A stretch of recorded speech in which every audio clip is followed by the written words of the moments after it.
Welcome to another episode of Film Fanatics, and today we're going to talk about Sully, the new film by the amazingly 86-year-old Clint Eastwood at the helm, starring one of our favorite actors, Tom Hanks. Now, Adam, about this film, Sully, I knew that a little bit about it. Like most people, they would call it The Miracle on the Hudson, where Captain Sully Sullenberger piloted, amazingly, an Airbus 320 and landed it in the Hudson River in New York, between New Jersey and New York, and all 155 people aboard amazingly survived in the frigid January. A weirdly smooth landing. I've had real landings that were rockier than the landing in this movie. But what we don't know is all of the aftermath and the controversy as to whether Sullenberger should have made these choices in those precious 208 seconds since they took off. So this film explores in very stirring, simple but stirring fashion, both the flight itself as well as the aftermath, as well as a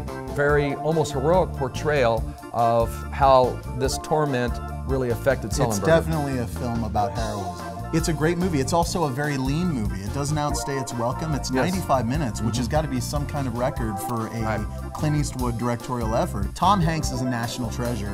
We can't make it. Okay, I think sometimes fans take him for granted. Right. He is such a phenomenal actor. He's very restrained in this movie. He's stoic.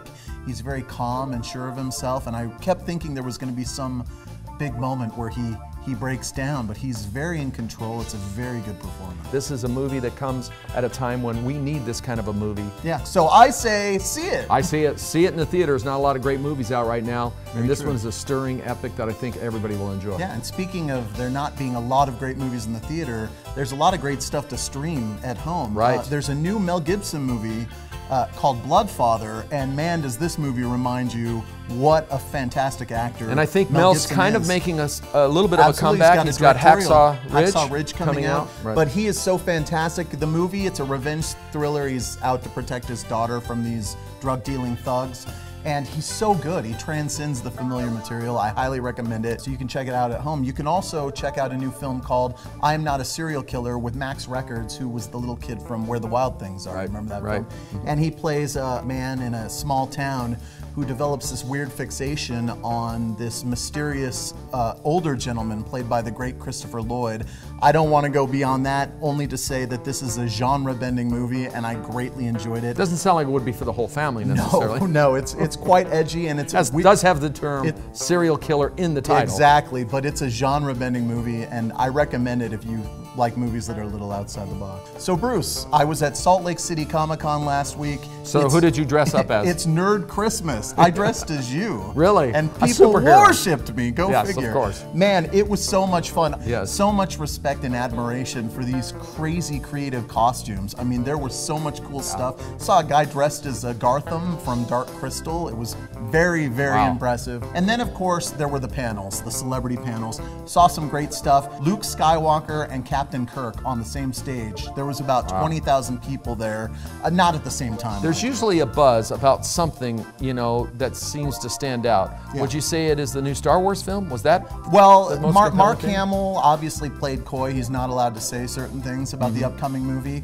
but it was really great to see him live. And then William Shatner, of course, who was a lot of fun, very tenacious, very no-nonsense. And it was interesting to see them in that venue. I mean, it was pretty epic. Another really cool thing I got to see up there at Salt Lake Comic-Con was a screening of Raiders, the story of the greatest fan film ever made.